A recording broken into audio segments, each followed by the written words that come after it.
C'è un momento particolare che precede ogni tempesta. Non è quando arriva la pioggia o quando il primo lampo squarcia il cielo. In realtà è il momento in cui smette di essere una possibilità e diventa una certezza. Ora, immagina di essere in montagna. Hai camminato per ore lungo un sentiero attraversando pascoli, rocce, piccoli boschi di larici e ora ti trovi su un versante un pochino più esposto.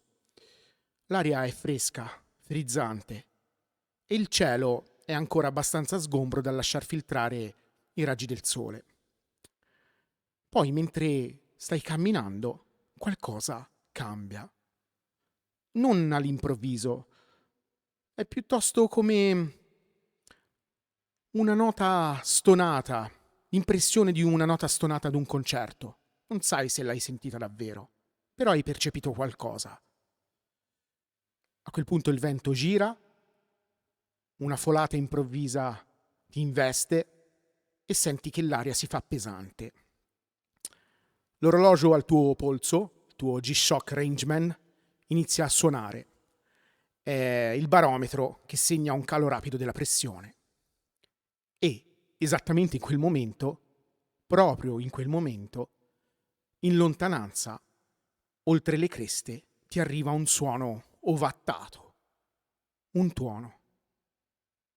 Uno soltanto, ma è più che sufficiente. E a quel punto alzi lo sguardo. Lungo la valle, una massa scura di nuvole sta avanzando verso di te rapidamente. Non è ancora sopra la tua testa, però ormai lo sai, la tempesta arriverà. Ed è proprio questo il momento più intenso. Non la paura di bagnarsi, del pericolo, è l'attesa. Quel sottile istante in cui il futuro in realtà smette di essere un'ipotesi e diventa qualcosa che puoi vedere avvicinarsi, che puoi quasi toccare. È una specie di porta, di soglia. Quindi tu a quel punto acceleri il passo perché ti ricordi vagamente la mappa e sai che poco più avanti dovrebbe esserci un piccolo bivacco. Uno di quelli aperti tutto l'anno, non una cosa turistica. Nessun custode, nessun comfort particolare, solo 4 pareti, un tetto e una porta. Inizi a camminare più velocemente mentre il cielo si scurisce e il vento aumenta. I tuoni diventano più vicini. Poi, dietro una curva del sentiero, incastonato sul fianco di una montagna, compare. Piccolo, rosso, immobile, come se fosse stato sempre lì ad aspettarti. Apri la porta, entri e il mondo cambia.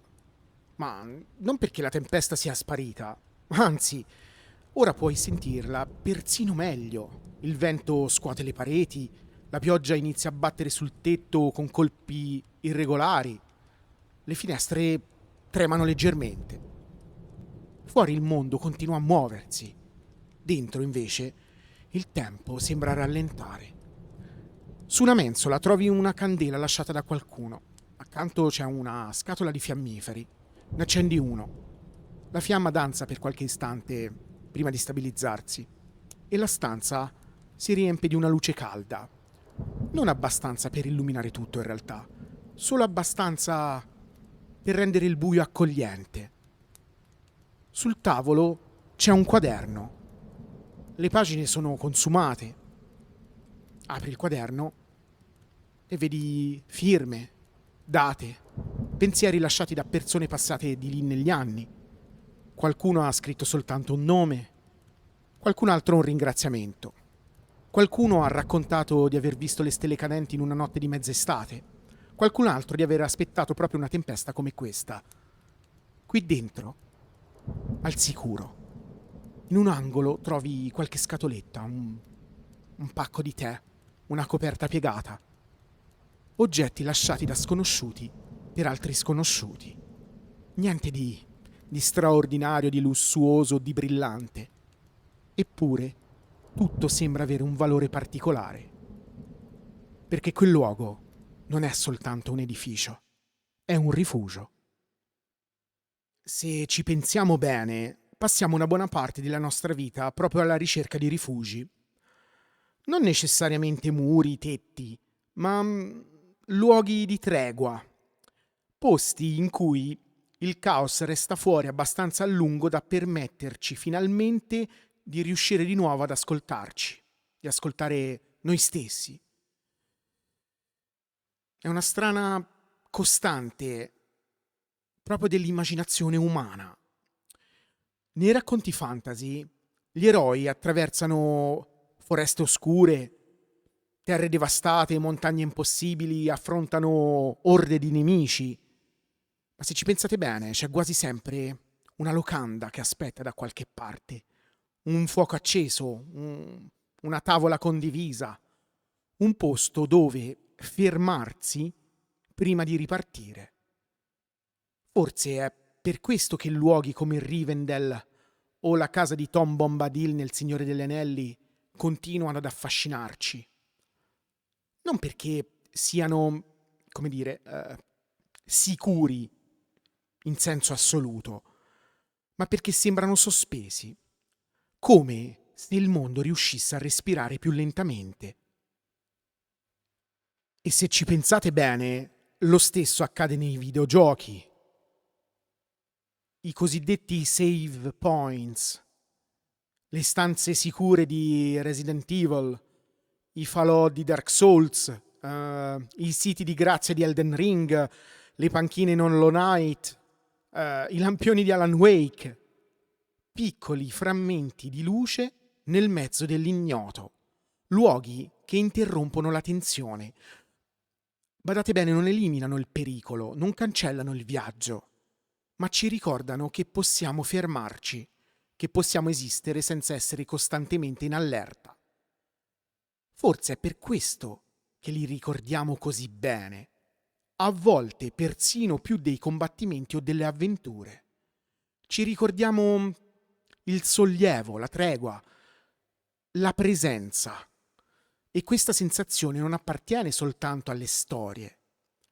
Esistono luoghi reali che sembrano possedere qualcosa di simile. Nei miei trekking ho trovato delle volte una cappella isolata su una montagna, una baita dimenticata, una sorgente su un sentiero che attraversiamo da anni ed è sempre lì. Ma anche in città una biblioteca silenziosa, un piccolo caffè dove nessuno ci conosce davvero, ma dove ci sentiamo comunque accolti. È difficile descrivere cosa accada, perché non si tratta soltanto di architettura, non si tratta soltanto di estetica. È come se alcuni luoghi custodissero qualcosa. Non una presenza nel senso soprannaturale, piuttosto un attributo, una qualità, un carattere, un'anima.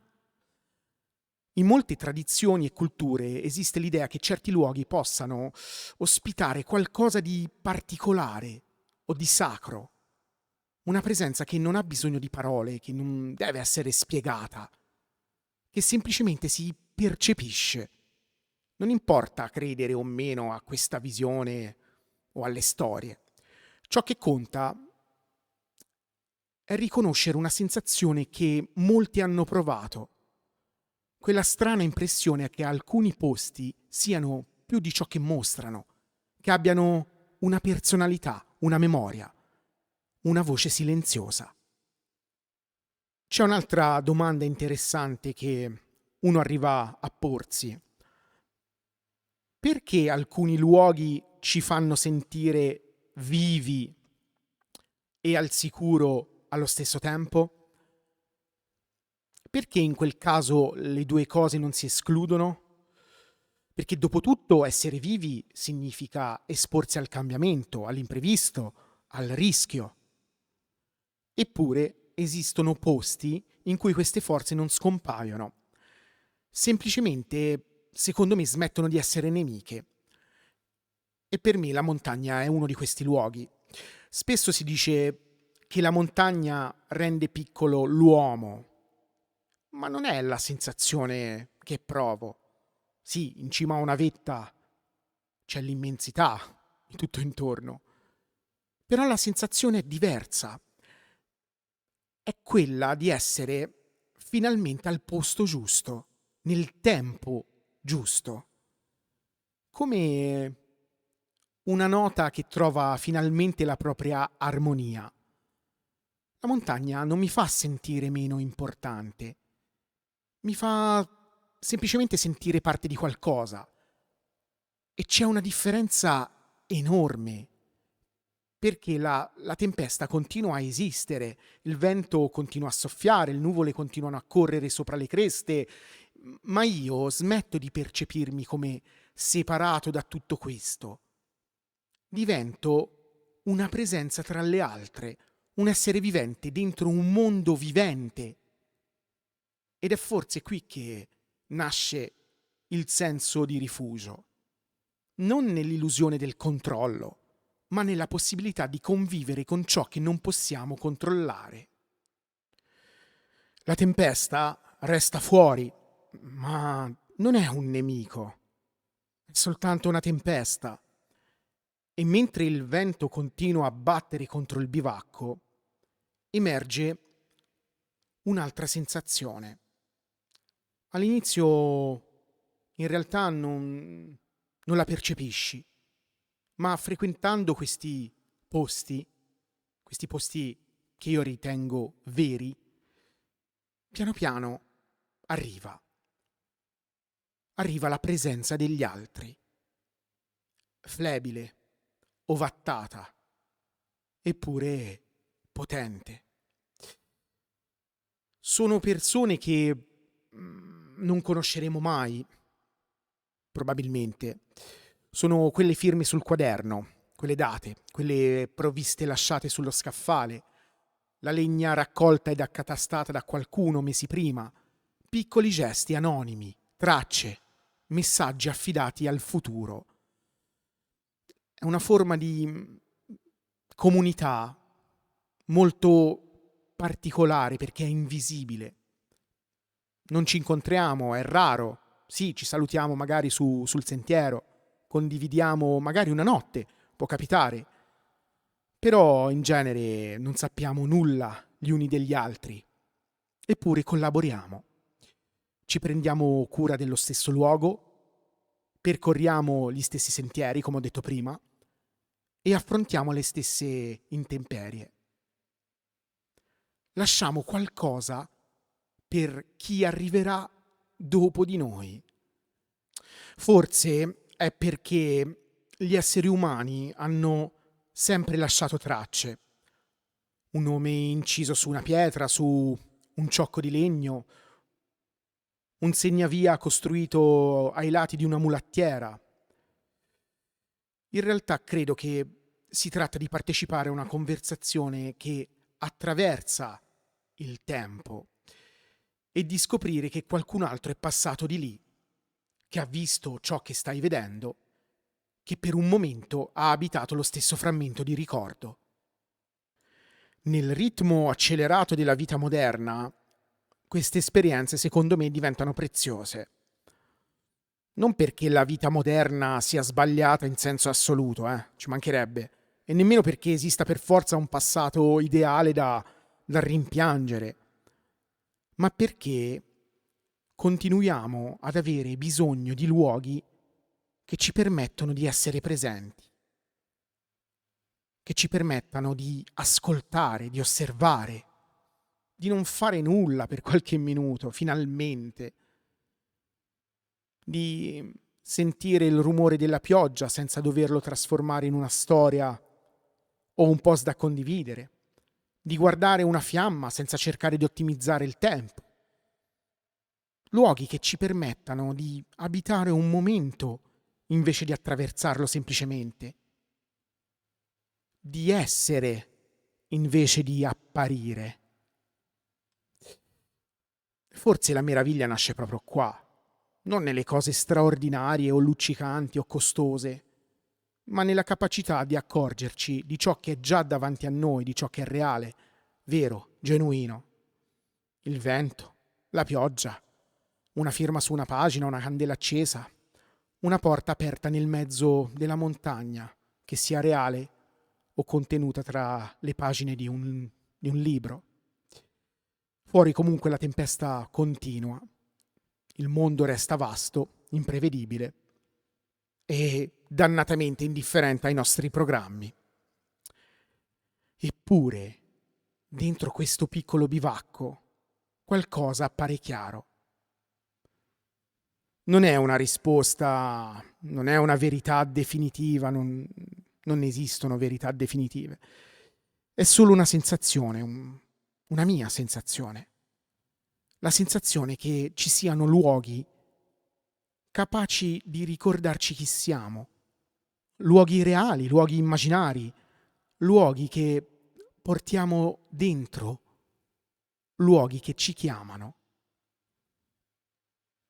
E forse, mentre ascolti tutto questo, vale la pena fermarsi un istante e chiedersi: quali sono i luoghi reali o immaginari in cui mi sento davvero vivo? E poi magari un'altra domanda, forse ancora più importante: mi sento vivo davvero?